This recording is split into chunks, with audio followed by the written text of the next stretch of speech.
fier partenaire avec vous pour la réussite de vos élèves. Depuis plus de 25 ans, la formation professionnelle, notre passion. Notre équipe, administration, production, édition, informatique, service à la clientèle. Nous sommes le CEMEC. Plus de 50 collections imprimées et numériques. Et toujours à l'écoute de vos besoins. La Médiathèque Plus, une solution numérique interactive et innovante. Accès rapide en un seul clic.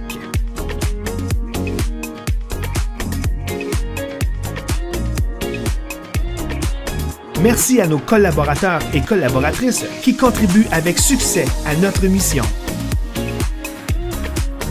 À votre service.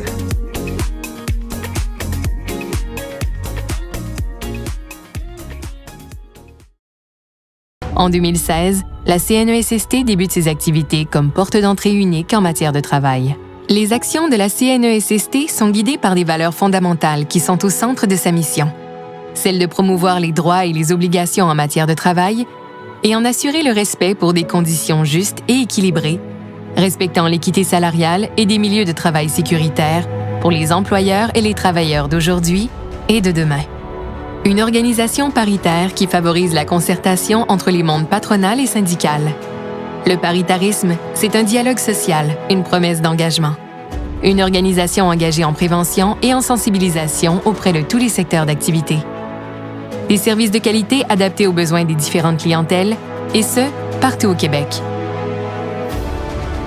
Chaque année, nous traitons plus de 30 000 recours en matière de normes du travail, 14 000 demandes de renseignements en équité salariale, 100 000 dossiers de lésions professionnelles acceptés, 32 000 visites d'inspection en entreprise et 1 400 000 appels reçus.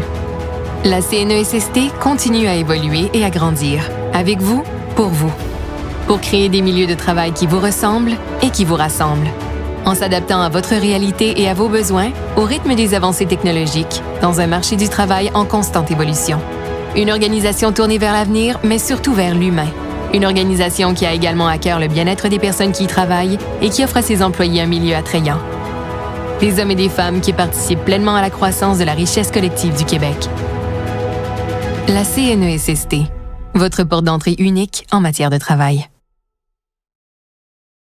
Vous autres, pensez-vous qu'ils méritent une bonne claque?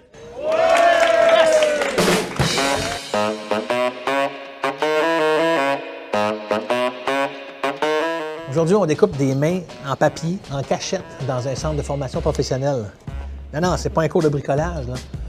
On a eu l'idée d'offrir un peu de reconnaissance aux profs en formation professionnelle.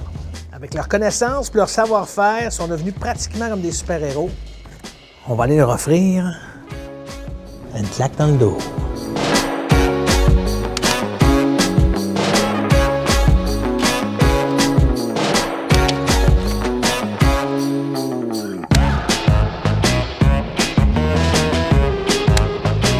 On doit enlever nos bobines d'allumage. La deuxième étape, on doit enlever nos... Hey, Simon! Je suis venu te donner une bonne claque. Qu'est-ce que j'ai fait de pas correct? Non. Ce que tu fais, c'est plus que correct. Vous autres, là, les profs en formation professionnelle, je pense que vous vous rendez pas compte à quel point vous êtes important. On peut s'estimer chanceux de pouvoir compter sur des professionnels comme toi. Simon est tellement passionné par son travail qu'il suit des cours en pédagogie à l'université pour pouvoir enseigner son métier. Comme tous les profs de formation professionnelle, il est vraiment le mieux placé pour former les travailleurs de demain. Et comme dans de nombreux domaines, la mécanique automobile s'est complexifiée, entre autres, avec l'électronique et les autos électriques, c'est donc rassurant de savoir que les mécanos seront bien formés et qu'on leur a transmis le savoir-faire avec passion. En quelque part, on est tous gagnants. Tu le réalises peut-être pas, mais le fait d'enseigner un métier que tu connais, qui te passionne, ça te donne un super pouvoir. Tu es donc comme un super-héros. Mieux que ça, tu es un super-héros. Et c'est pour ça qu'on est venu te donner une bonne claque dans le dos. Vous autres, pensez-vous qu'ils méritent une bonne claque? Oui!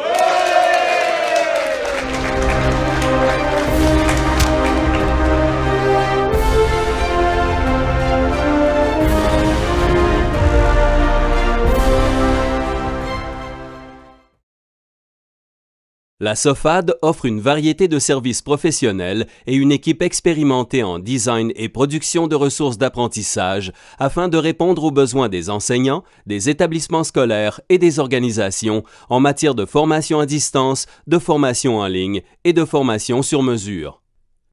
Au fil des ans, la SOFAD a contribué à la diversification des lieux et des modes de formation et d'apprentissage. Les résultats sont là. Une grande variété d'outils d'apprentissage a été produite en réponse à des besoins concrets en formation générale des adultes et en formation professionnelle, ainsi qu'en services sur mesure aux organismes et entreprises. Toutes ces ressources ont été conçues et développées par des équipes multidisciplinaires dirigées par des chargés de projet qui maîtrisent les processus de design pédagogique et de production. En réponse aux besoins exprimés en formation sur mesure et en formation continue, notre équipe de services sur mesure a aussi réalisé une variété de projets d'envergure pour des organisations et associations professionnelles œuvrant dans différents secteurs d'activité. De l'élève jeune à l'élève adulte jusqu'aux ressources humaines, à distance ou en établissement, dans le cadre d'un programme ou hors programme, plusieurs points de convergence existent entre les produits et les services de la SOFAD et les besoins dans le réseau. Notre savoir-faire est à votre service pour rendre un contenu accessible de façon efficiente et efficace par différents moyens en poursuivant un seul et unique but, faciliter l'apprentissage.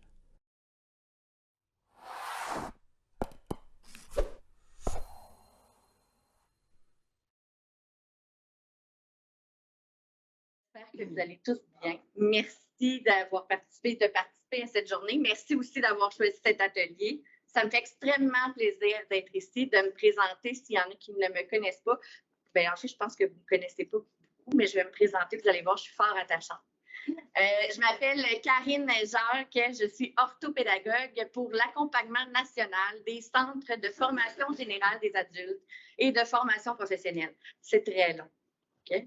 Mais ce que ça veut dire, c'est que depuis 2 ans, le ministère, dans le fond, a mis en place une ressource qui est moi, qui est là pour soutenir les centres de formation, FGA et FP, à mettre en place des services pour les adultes et à soutenir les intervenants des services éducatifs complémentaires. À main levée, qui sait ce que c'est les services éducatifs complémentaires? Céline, oui. D'accord. Qui ne sait pas ce que c'est? Toutes les autres. Mais bravo, vous aviez 2 choix. Vous avez fait... Alors, en fait, les services éducatifs complémentaires, c'est un terme qu'on utilise beaucoup au secteur des jeunes. FGA-FP, on l'utilise plus ou moins, mais vous savez, dans les dernières années, on a rajouté des intervenants dans les centres. Donc, il y a maintenant des orthopédagogues, des TES, des TTS. Je le sais, là, il n'y en a pas vraiment beaucoup. Là, OK? Et on en manque de soutien pour nos élèves. Mais c'est avec l'arrivée, la bonification de ces intervenants-là, donc les services éducatifs complémentaires, qu'est-ce que ça fait au quotidien? Comment on peut soutenir? Et étant donné qu'on n'a pas beaucoup de centres de formation SP, FGA dans les centres de services scolaires, bien souvent, ces intervenants-là se retrouvent seuls. Donc, moi, mon travail est de travailler avec les gestionnaires, les équipes écoles à mettre en place les services, à réseauter les intervenants ensemble et à donner des formations, en fait, aux enseignants un peu ce que je fais aujourd'hui sur la clientèle, sur l'apprentissage, la santé mieux-être, le sentiment d'appartenance. Donc, j'ai vraiment un travail hyper enrichissant parce que je me promène partout au Québec. Donc, je vis à Sherbrooke, mais je me promène partout au Québec pour être dans les centres, pour aller vous voir, puis réfléchir avec vous à vos besoins, puis comment on peut répondre aux besoins des élèves. J'ai 17 ans en arrière de la cravate. Je sais que ma crème anti-ride, elle est bonne. En tout cas, j'espère. Alors, j'ai 17 ans. Ça fait 17 ans que je travaille à la FGA en collaboration aussi avec la formation professionnelle. Donc, je connais les élèves, je connais le milieu, je connais vos réalités, puis je connais les besoins, puis on en a vraiment. Ce que je viens de partager aujourd'hui, c'est un guide dans lequel on va retrouver les interventions qui sont universelles. Donc, des choses, moi, pratico-pratiques que vous pouvez mettre en place dès lundi. On va se laisser la fin de semaine pour digérer. Alors, qu'on va mettre en place dans notre classe pour soutenir les élèves, les enseignants et l'équipe école. C'est un travail collaboratif. C'est quelque chose qui est en construction. Donc, pas qui est en construction, mais qui est toujours à peaufiner. Donc, c'est pourquoi vous allez avoir accès à ça. Tout est gratuit. Je ne me fais aucun sou là-dessus non plus. Alors, l'idée, c'est vraiment de pouvoir réfléchir à ce qu'on peut faire pour soutenir nos adultes. Alors, intervenir pour réussir. La présentation, ce code QR-là, s'il y a des gens qui viennent de se joindre à nous, c'est un autre code QR. Le premier était la présentation que je vous présente aujourd'hui. L'autre est pour le guide comme tel, qui peut se faire papier ou en version électronique. Vous le retrouvez en version électronique, sinon en le tapant dans Google aussi. Donc, la création d'outils, l'utilisation dans les équipes centres et les retombées, ce que ça fait.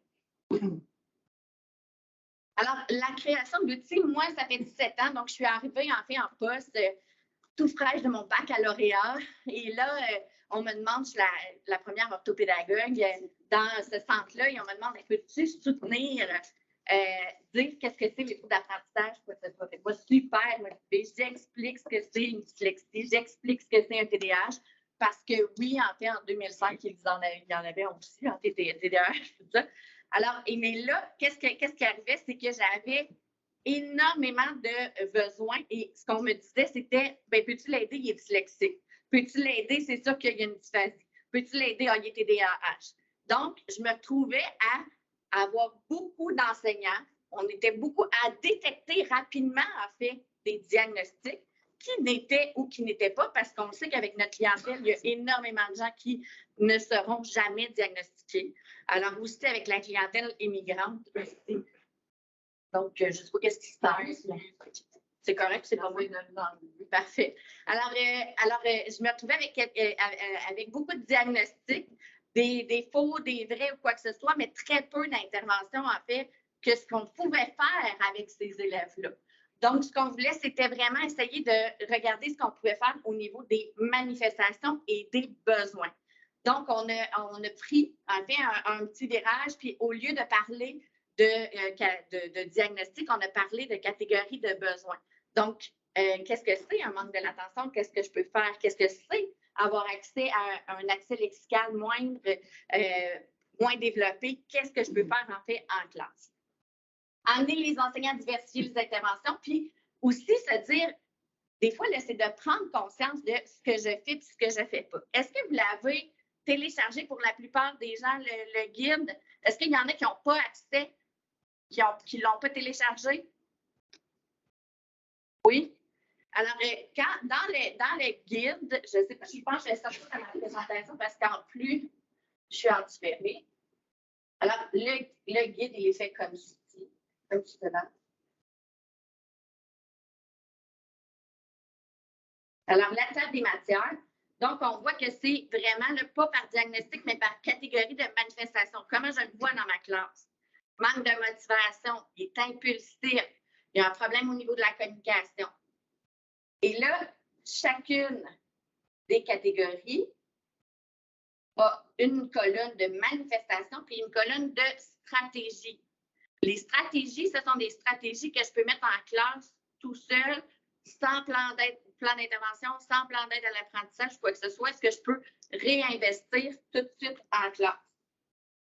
Et dans les manifestations, dans les stratégies, on a essayé vraiment d'avoir une variété parce que c'est sûr qu'une stratégie peut être bonne et pour l'attention et pour la gestion de la vie personnelle, par exemple, mais on voulait vraiment qu'il y ait plein de stratégies. Donc, la stratégie ne se retrouve pas dans plusieurs catégories. La manifestation ne se retrouve pas dans diverses catégories, bien qu'elle soit présente, mais on voulait vraiment focuser pour que ça soit la majeure.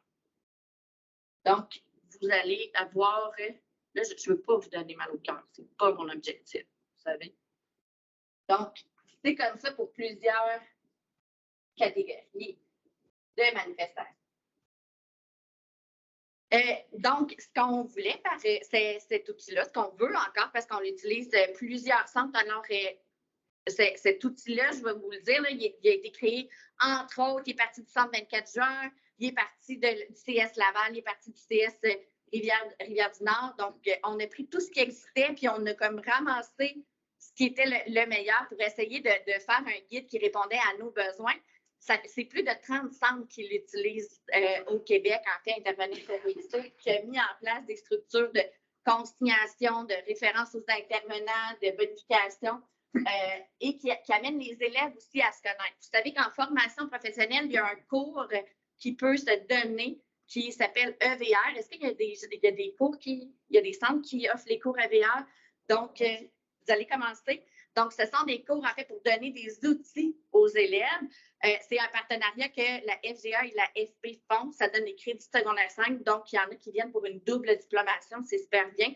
Et dans ce guide-là, Intervenir pour réussir, il est aussi utilisé dans les cours EVR pour amener l'élève à se connaître comme apprenant, comme adulte et trouver ensemble, en fait, des stratégies. Donc, plusieurs intentions. Et là, je vous demande, qu'est-ce que vous voyez? Qui voit un 6? Oui, c'est ça. Alors, qui voit un 6? Qui voit un 9? Qui voit les deux? Alors, c'est ça.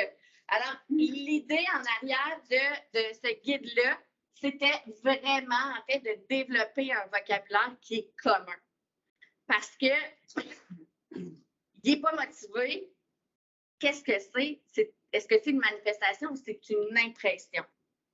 Donc, qu'est-ce que c'est pas motivé pour toi? Puis pour moi, c'est pas la même chose. Pour moi, aujourd'hui, c'est extrêmement beau. C'est ma température préférée. Je ne suis pas en dessous des aisselles. Tout, c'est parfait. Donc, c'est gris, c'est novembre, il n'y a pas, tu sais. Donc, vraiment, en fait, par ça, on veut vraiment mettre le mot sur des manifestations, puis que toi, puis moi, et que moi, même si je suis à l'extérieur de la classe, on peut se voir et on peut parler le même langage. Et c'est ça qui est difficile en enseignement, parce qu'on est avec des humains. Donc, on est vraiment dans notre jugement professionnel, dans notre interprétation, et c'est ça qui rend la chose difficile. Donc, distinguer les impressions des manifestations, éviter la multiplication des interventions. Pourquoi? Parce qu'on sait que nos élèves en difficulté, ils font comme occupation double. C'est du papillonnage. Fait qu'ils vont voir un, ils vont voir l'autre, ils vont raconter leurs problèmes à un prof, ils vont aller dans l'autre. Et là, qu'est-ce que ça fait? C'est que chacun d'entre nous, on essaie de l'aider, cet élève-là, mais souvent, quand on se rend compte, on est comme 4 à vouloir l'aider, le même élève. Donc, on multiplie les interventions. On voulait aussi, par ce guide-là, documenter le suivi de l'élève. On se dote des moyens pour suivre l'élève. Puis là, de plus en plus, on a des élèves qui rentrent, qui sortent, qui commencent un DAP, qui arrêtent, qui recommencent un autre. Puis on a cette tendance-là qui est bien, qui est un levier, mais qui est aussi un frein à prendre l'élève comme une page blanche. OK? Donc, l'élève, quand il nous arrive, oui, il nous arrive dans un autre contexte, il nous arrive avec un bagage, mais parfois, il y a des interventions qu'il faut mettre en place tout de suite pour le préserver. Et il y a des choses aussi qu'il faut savoir. Donc, ça va permettre de documenter le suivi de l'élève et ça va améliorer le service aux intervenants, aux services internes ou externes lorsqu'on fait une référence pour soutenir l'élève. Donc, la création d'outils, ça a été avec une multitude d'éventails d'outils qui existaient sur le marché de la FGA et de la FP, mais vraiment des enseignants, des orthopédagogues, des intervenants, des élèves, des conseillers pédagogiques, c'est vraiment quelque chose qui a été bonifié. Il y a une version 2017 qui a été faite, il y a une version aussi 2022 qui vient d'être mise à jour. Celui que vous avez, c'est vraiment la version 2022, mais c'est ça. Donc, il est toujours un work in progress. Choix d'un format pratique. Alors, on l'a pas, je ne l'ai pas en version papier, mais comment il est distribué généralement dans les centres, c'est un format qui est calendrier. Donc, il peut se mettre à la portée de main d'un enseignant, d'un directeur, d'un conseiller en orientation. Pourquoi? Pour que la secrétaire, jusqu'à la salle d'évaluation, on puisse avoir le même vocabulaire pour parler de l'élève. OK?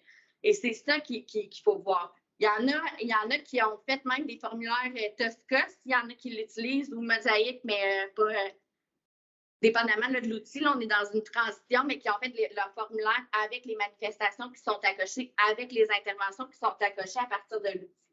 Et contenu supplémentaire en lien avec les pratiques pédagogiques probantes et le tutorat. Donc, tout ça, on voulait, par l'outil, le travailler. Les manifestations, comme je vous l'ai dit, c'est les différentes. On aurait pu en mettre 450, mais c'est les principales qui ressortaient lorsqu'on questionnait les enseignants à savoir qu'est-ce qu'on voyait le plus dans notre classe.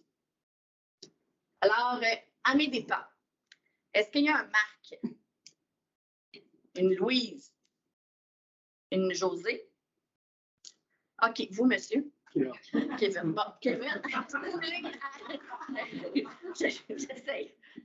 Est-ce que vous pouvez me lire le texte de Amédée? Amédée est très motivé en début de parcours. Rapidement, il fait des erreurs d'étourderie qui peuvent mettre sa santé et sa sécurité en dépend. Lorsque vous rencontrez l'élève, il ne voit pas de quoi vous parlez, il ne reconnaît pas ses erreurs, il est excellent dans son programme, mais il doit s'appliquer et respecter les consignes. Ça peut-tu ressembler à des élèves, ça? OK. Vous allez regarder la personne de gauche. Vous allez regarder la personne de droite. Vous allez taper sur l'épaule de la personne en avant.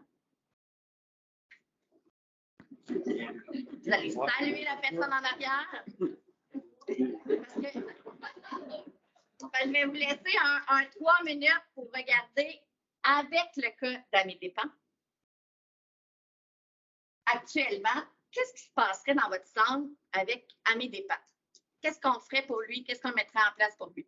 Alors, je vous invite à discuter entre vous. On vous donne un 3 minutes. Oui.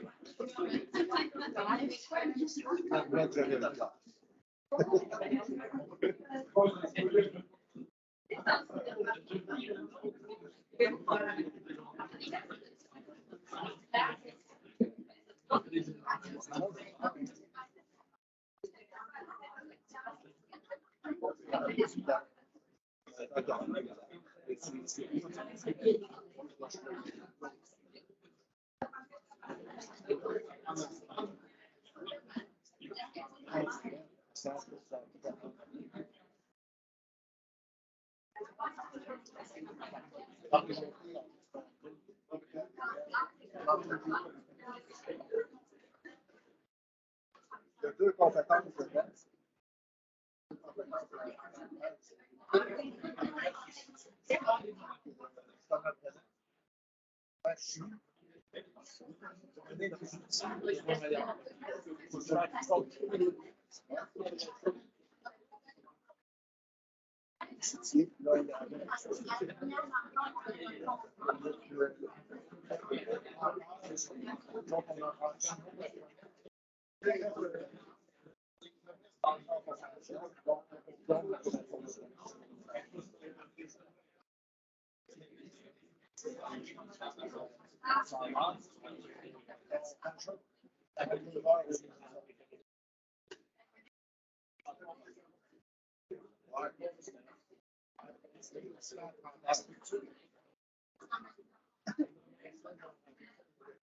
La co-communication, l'évolution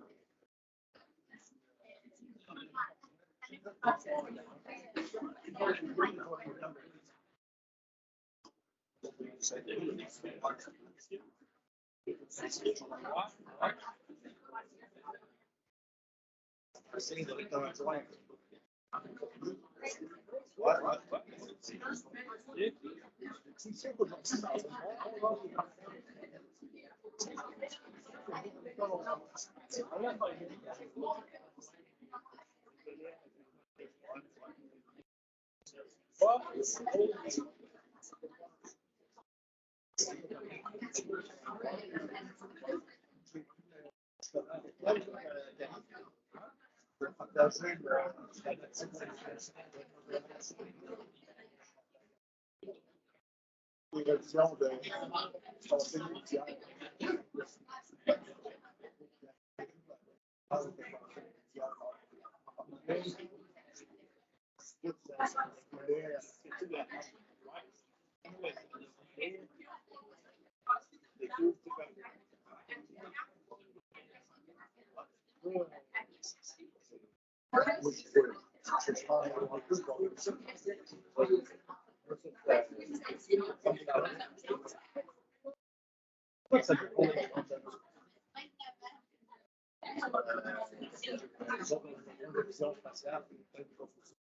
Alors, on va revenir trouver plein de solutions. Qu'est-ce qu'on fait avec Amédée Pan?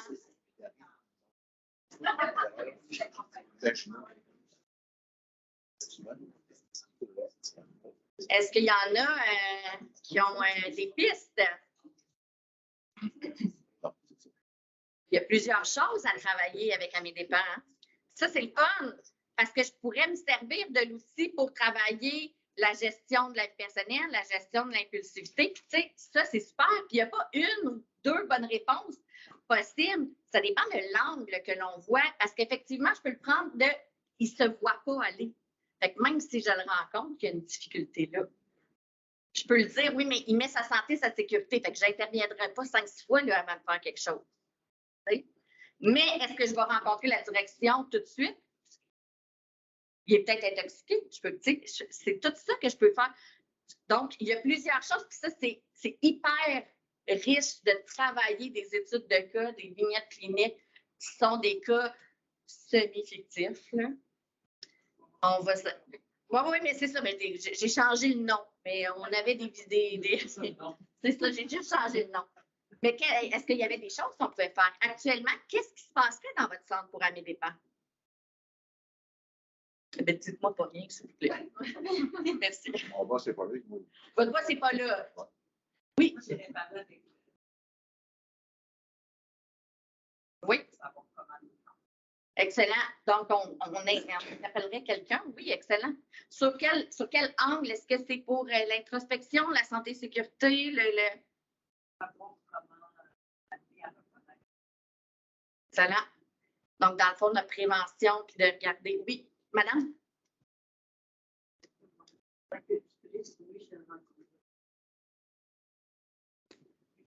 Ça dépend de sa santé. Sécurité, pas de choix, on ne peut pas laisser penser comme Effectivement, donc on le rencontrerait, on mettrait un contrat, on se signerait, puis on agirait quand même rapidement, puis il y aurait rapidement une intervention, oui.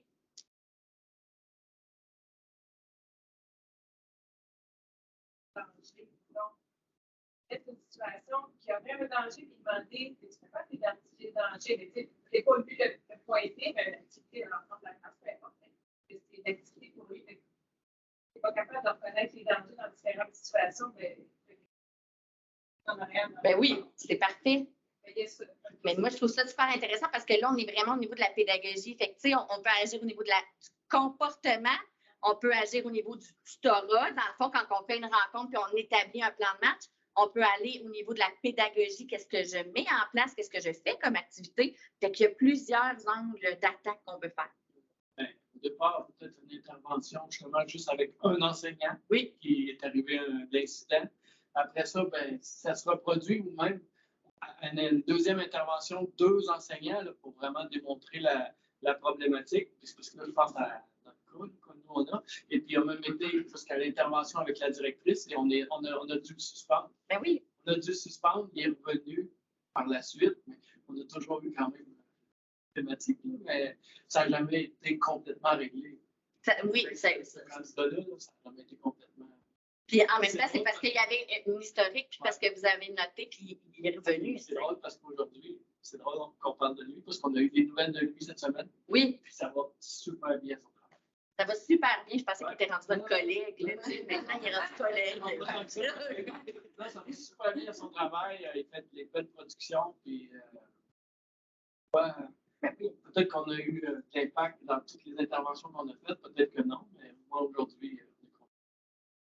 Que là, ça va bien. Excellent. Oui. J'ai dans le climat. Oui.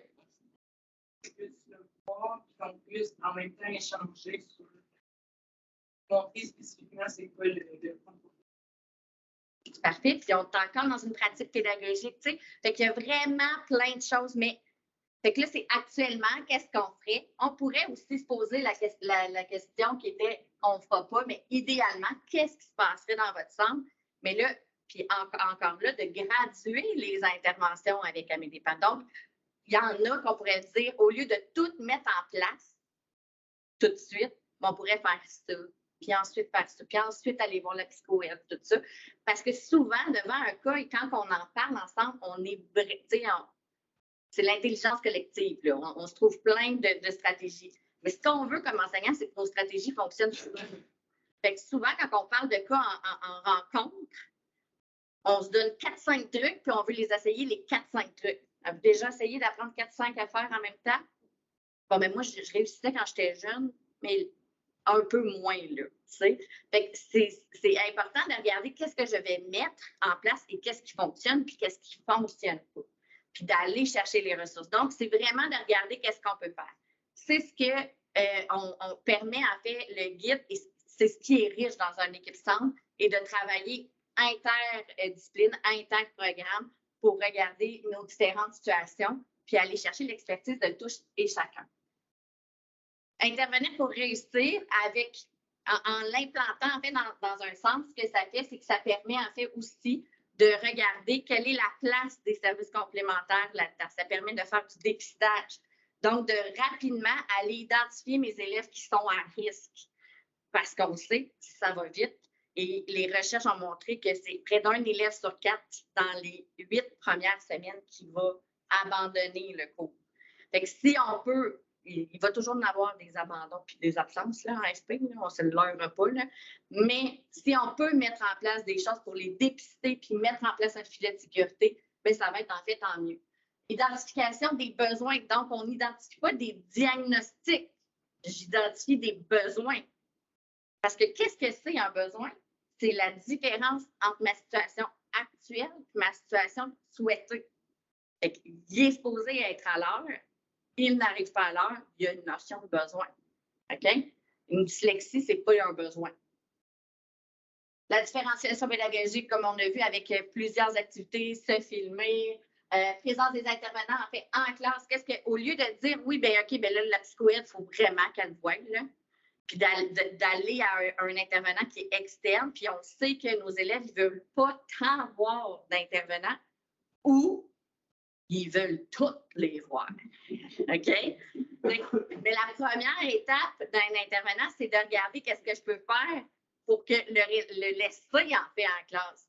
Fait que d'ouvrir la porte à un CP, d'ouvrir la porte à une TES, d'ouvrir la porte à une psychoïde qui est en classe pour aller l'observer dans son contexte, bien, ça va vraiment permettre ça. Puis ensuite de ça, on va les référer, puis on va faire un suivi aux besoins. Puis au pire, on va avoir une rencontre avec la direction, on va faire un plan d'action, on va faire un plan d'aide à l'apprentissage, et là, on va s'en rendre là. Mais il y a une suite graduée, puis c'est cette suite-là qui est très intéressante avec un outil comme tu vas m'essayer, là, j'ai essayé José, un Marc, puis là, c'est un Kevin qui avait... Céline, je te connais, je m'excuse. Est-ce que tu peux me lire la situation de Jean Sérien? Donc, Jean est toujours le dernier arrivé en classe. Il se présente toujours sans trop savoir ce qui l'attend dans au film de la maternelle, semble surpris de la tournure des journées.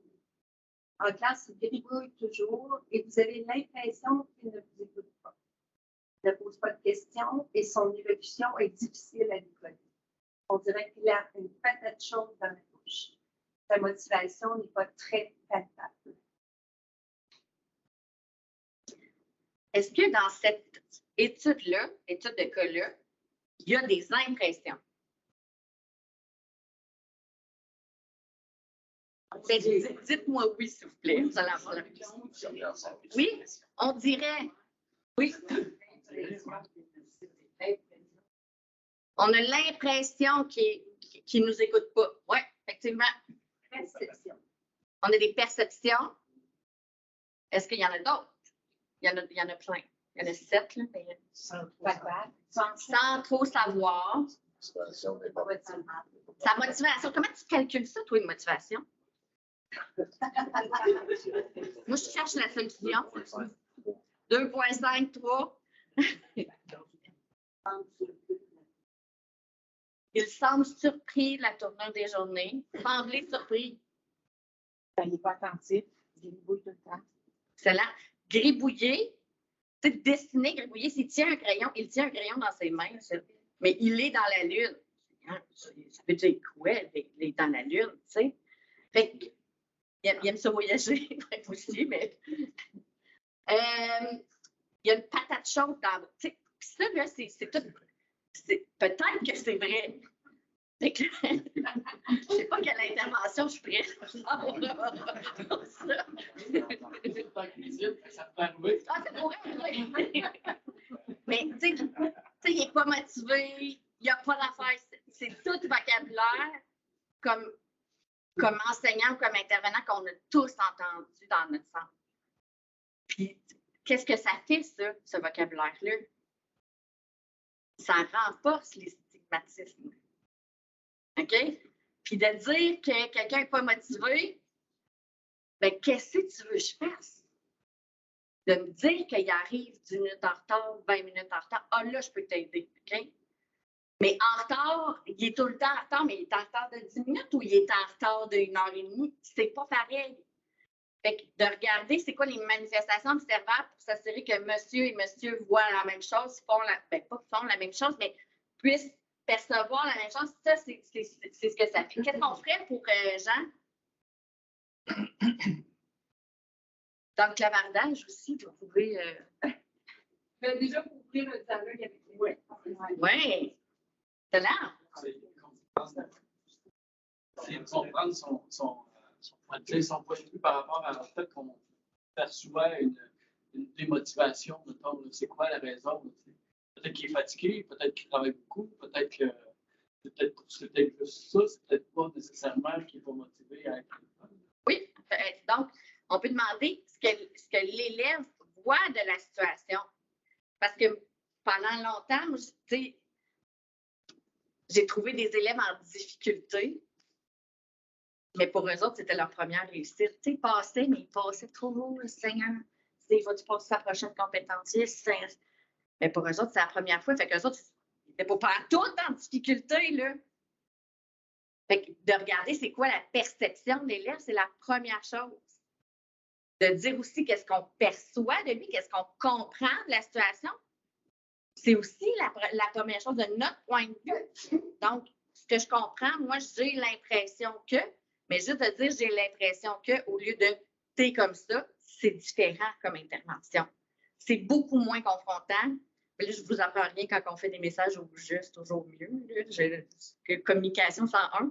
Mais c'est vrai qu'on dit j'ai l'impression, je perçois ça de chez toi. Mais de le dire à l'élève, de ne pas tenter de faire ça. Parce que souvent, devant un élève en difficulté, on a peur des fois ou on ne le fait pas parce qu'on en a plein à gérer.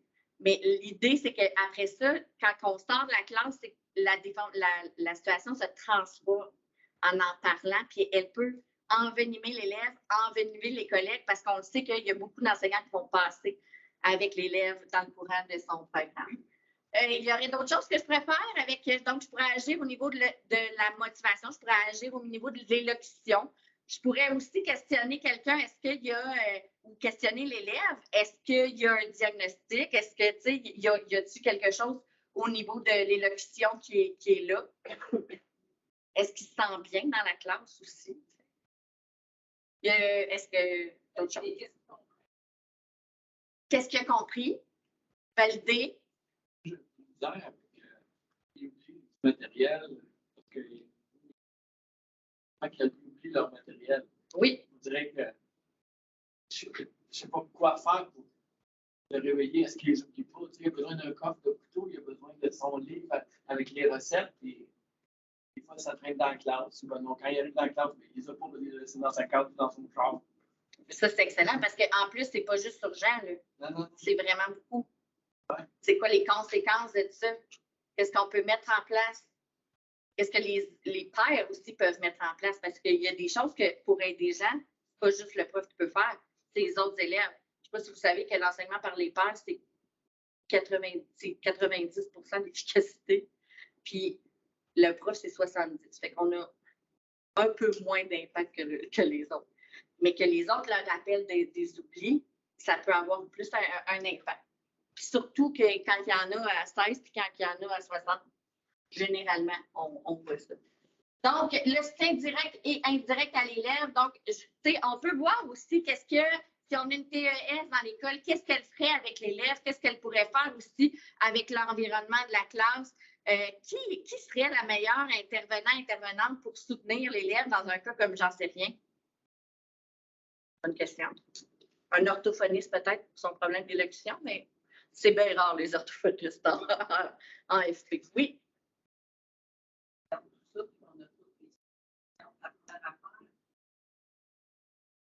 Oui, d'aller chercher le dossier. Les autres font les chantiers, avoir de l'information, d'avoir aller chercher des Bien, c'est peut-être une bonne chose aussi. Fait que, tu sais, d'avoir les dossiers d'aide particulière, c'est pas bien des années là, qu'on les a en formation professionnelle. Mais je ne sais pas si vous avez déjà fouillé dans un dossier d'aide particulière, mais il y en a qui arrivent en SP puis que c'est gros de même. Fait qu'il y en a des interventions, il y en a des logiciels. Il y en a qu'on voit qu'il y avait même, mettons, un appareil MF, un appareil pour mieux entendre, puis on voit qu'il ne l'a pas. On peut questionner l'élève. Ça va toujours rester à l'élève de l'utiliser ou pas, mais ça va nous donner de la force dans notre intervention, par exemple. T'sais. Puis si ça donne un arrêt de scolarisation, bien, on va pouvoir justifier ça. Donc, l'utilisation en classe, ça va permettre à l'enseignant de répondre à une pluralité de besoins. Donc, on sait que ce qui ressemble à la formation professionnelle, c'est l'hétérogénéité de la clientèle. C'est très beau comme mot, beaucoup de syllabes pour un vendredi après-midi. Ça intègre au principe directeur de la conception universelle de l'apprentissage. Donc, il y a beaucoup de centres qui m'appellent. Oui, on veut mettre la RAI en place. Je ne sais pas si vous avez déjà entendu parler de la réponse à l'intervention. C'est un mot qui, des fois, on a entendu. Mais qu'est-ce qui ne fonctionne pas? Des fois, dans la RAI, c'est mon niveau 1. C'est qu'est-ce que je fais? Je peux faire plein d'affaires avant de mettre en place la réponse à l'intervention et de passer, en fait, au niveau 2. Donc, ça s'intègre au principe directeur de la conception universelle de l'apprentissage. Ça favorise le recours aux outils des aides technologiques. Je vous annonce peut-être aujourd'hui ou dans les dernières semaines, vous l'avez vu, mais vous allez avoir de nouvelles ressources au niveau de la technopédagogie dans vos centres de services scolaires. Donc, les conseils des récits, là, vraiment un bel outil pour ça. Et ça contribue à la connaissance de soi des apprenants. Et ça, c'est vraiment important. Nos élèves qui sont en concomitance, nos élèves qui ont été dans des parcours de FPT, FMS, n'ont pas eu des cours de connaissance de soi, de savoir ce que j'aime dans la vie, ce que j'aime pas dans la vie, c'est quoi mes valeurs, c'est quoi mes priorités. Les cours d'éthique et culture religieuse, là, dans le temps, là, bien, puis qui ne servent pas à grand-chose, mais que finalement, ça nous a fait comme progresser. Puis tout ça, c'est très présent dans le parcours régulier au secteur des jeunes, mais ces cours-là ne sont pas accessibles à nos élèves qui les étaient les plus en difficulté. Donc, et l'élève qui ne se connaît pas, pensez-vous qu'il va adopter de bonnes stratégies? Donc, de faire des études de cas avec nos élèves aussi, de les filmer ou quoi que ce soit, bien, c'est aussi une belle façon de les amener à se connaître. Utilisation en tutorat, en rencontre d'élèves, référence aux intervenants. Donc, ça permet d'identifier les comportements observés. Ça favorise les discussions, puis ça participe. Vous avez tous participé, même si vous ne connaissiez pas. Ça encourage la connaissance de soi, puis ça permet à l'enseignant et l'élève de choisir, de mettre en place des outils. Donc, on a remarqué une difficulté, par exemple, à t'organiser ton matériel. Regarde qu'est-ce que tu peux voir dans la colonne de stratégie. Moi, je suis prête à mettre ça en place. Toi, tu es prête à faire quoi? C'est la technique du bout de chemin. Hein? Donc, moi, je fais ça. Toi, tu choisis quoi comme stratégie? Donc, ça peut vraiment faire ça. Alors, sur ce clic-là, je vais prendre la peine de cliquer, mais il y a plus d'une quarantaine d'études de cas que je vous ai fait, OK, pour l'AFP. Fait que vous pouvez vous amuser, puis vous amuser pendant des heures, soit les présenter à vos collègues ou encore, en fait, aux élèves. Mais il s'agit d'une très belle façon de le faire, de l'utiliser. Je reviens. Et les stratégies de consignation, je ne penserai pas parce que j'ai pris des imprimes écrans, des stratégies de consignation. Merci. Il y a un écran noir, merci. Alors, donc, par des vignettes cliniques, travail multidisciplinaire, harmonisation des formulaires de référence et les stratégies de consignation, on le sait que la consignation, c'est ce qui va permettre une meilleure suivi de l'élève. Donc, en l'utilisant, on demande à l'élève la première chose, qu'est-ce qu'il en pense, qu'est-ce qu'on a observé, qu'est-ce qu'on comprend, puis qu'est-ce qu'on va mettre en place et surtout comment on va le réguler, cette information-là. Donc, c'est toutes des choses qu'une équipe centre peut travailler avec l'outil pour regarder à mieux soutenir, en fait, les élèves.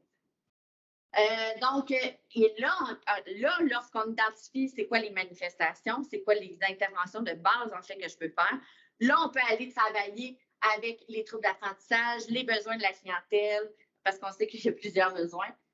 On intègre le numérique, puis au pire, ça va en venir en fait un plan d'aide à l'apprentissage, l'équivalent du plan d'intervention. Dernière évaporation, j'adore mes noms. Non, mais pour vrai, là, il y a un travail recherché, là. Tu sais, quelqu'un de motivé. Oui, vous avez de très bons yeux, madame, si vous plaît. Et qu'elle soit pleine de bonne volonté. Eva a beaucoup de difficultés à suivre le rythme. Elle semble envahie par la présence des autres et pleure presque à chaque fois. Bien que vous êtes touché par son objet visite, vous vous demandez si elle est vraiment réceptive et si c'est le bon moment pour elle de se lancer dans un si gros projet. Aimez-vous ça, gérer des larmes? Est-ce qu'il y en a qui sont en santé, dans les départements de santé? Évaluation, le stress, quoi que ce soit, là. Vous regarderez, hein, les étudiants en santé, là. Je me promène dans les centres FP, on se promène, puis les étudiants en santé ils se promènent plus vite, plus droit que les autres. Mais c'est vraiment un jugement. Vous pouvez me rappeler puis me dire, Karine, utilise intervenir pour réussir, regarde des manifestations, c'est une perception, ça. Alors, qu'est-ce qu'on fait pour Eva? Elle a encore son idée.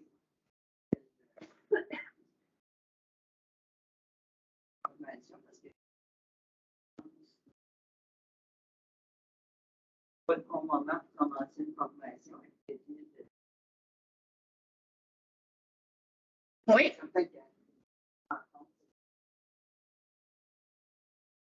Je la rencontre. Si elle n'est vraiment pas réceptive, ben, je ne vais pas plus loin. Ça ne me donne rien de parler.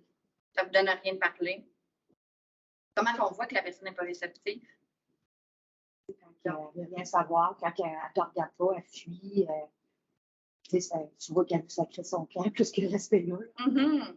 Mais ça nous donne une rencontre aussi, nous donne aussi accès à d'autres manifestations. Si on donne un rendez-vous à l'élève et que l'élève ne se présente pas, bien, c'est aussi des manifestations. Qui serait la meilleure intervenante pour soutenir l'élève? Le travailleur social, psychologue, co-éducateur. Avez-vous des psychologues en FP? Oui, on en a par distance. 2 demi-journées par semaine. Ben, 2 demi-journées. Écoute, je pense qu'il y a des centres qui peuvent vous jalouser parce qu'il y a une demi-journée par semaine. Une demi-journée. Co-éducatrice. La conseillère en orientation. L'enseignant. L'enseignant. Là. Dans le sens que, oui, on est un enseignant. Si une personne, on est un être humain, on est de comprendre. Et qu'est-ce qu'elle vit, cette personne? Effectivement, qu'est-ce qu'elle vit? Donc, c'est tout ça, mais ça amène à dire, moi, comme rôle, qu'est-ce que je peux faire comme enseignant? Où est ma limite? Où est-ce que je commence? Où est-ce que, pas que je finis, mais que je vais travailler avec quelqu'un pour l'accompagner vers une psychologue, une TES, une psychoéducatrice, quoi que ce soit. Fait que ça permet aussi, quand on a rajouté des gens, bien de savoir qui fait quoi, puis qu'est-ce qu'on peut faire ensemble, qu'est-ce qu'il va faire aussi, qu'est-ce qu'elle va faire la personne, mettons, dans son bureau ou quoi que ce soit. Mais un conseiller en orientation, autre que de faire des profils puis d'amener du monde à s'inscrire, ça fait vraiment autre chose. Une psychologue, au lieu d'évaluer, ben, ça peut faire autre chose. À 2 demi-journées par semaine, c'est très difficile, je vous avouerai. Mais, oui. Après, une psychologue puis elle nous envoie le conseiller d'orientation quand on est motivé. Ben, oui. On va trouver un métier. On va trouver un métier. Ben oui, mais en même temps, c'est ça. Ils ne sont pas métiers, mais ils ne se connaissent pas. Ils se connaissent pas comment faire. Puis, des CO, c'est exactement. Puis, des conseillers d'orientation, ça peut faire des entretiens, ça peut même passer des tests, ça peut standardiser. Donc, il y a vraiment plein de choses à faire sur qui sont les gens alentour de moi, qu'est-ce que ça fait une direction autre que des rencontres dans un bureau ou à la commission scolaire? Tu sais, regardez aussi, parce que les directions, ils aiment ça, le côté pédagogique et humain. Hein? C'est pas juste signer des chiffres. Bon. Et là, qu'est-ce qu'on peut faire aussi? C'est des principes d'enseignement efficaces. Donc, on peut aller regarder qu'est-ce qu'on peut faire. Donc, c'est des mises en place que le guide en fait pratique. Des principes de tutorat efficaces, faire des mises en situation, travailler l'empathie, le reflet, le questionnement, le message au jeu. Donc, c'est toutes des choses que l'on peut faire. Donc, intervenir pour réussir, c'est plus dans 35 centres au Québec. On suggère un format en fait papier. Ça diminue le travail en stylo et ça l'intègre des portraits de classe, ça s'intègre à la réponse à l'intervention, la CUA. Puis pour une implantation en fait réussie, c'est vraiment le temps, le travail en équipe. Puis moi, je crois vraiment que les pluriprogrammes, là, dans le fond, là, la variété de nos intervenants, de nos programmes que l'on peut offrir, c'est ça qui fait en fait notre force. Accompagner en amont l'équipe de direction, l'équipe de professionnels quand on veut, parce qu'il faut savoir manipuler, puis il faut que c'est pas juste monsieur sur son cellulaire là, qui le regarde puis qui l'intègre dans sa classe, mais c'est vraiment une équipe centre qui dit on va travailler comme ça, puis on va se parler de l'élève en utilisant en fait les mêmes mots et se doter d'un plan d'accompagnement. Je vous ai laissé mon courriel, le site Internet des services éducatifs complémentaires. Si vous avez questions, plaintes, insultes, commentaires ou témoignages de vie, ça me fait vraiment plaisir d'y répondre. Je vous remercie vraiment beaucoup de votre attention. Vendredi après-midi, vous allez pouvoir repartir l'esprit tranquille. Merci énormément de votre participation.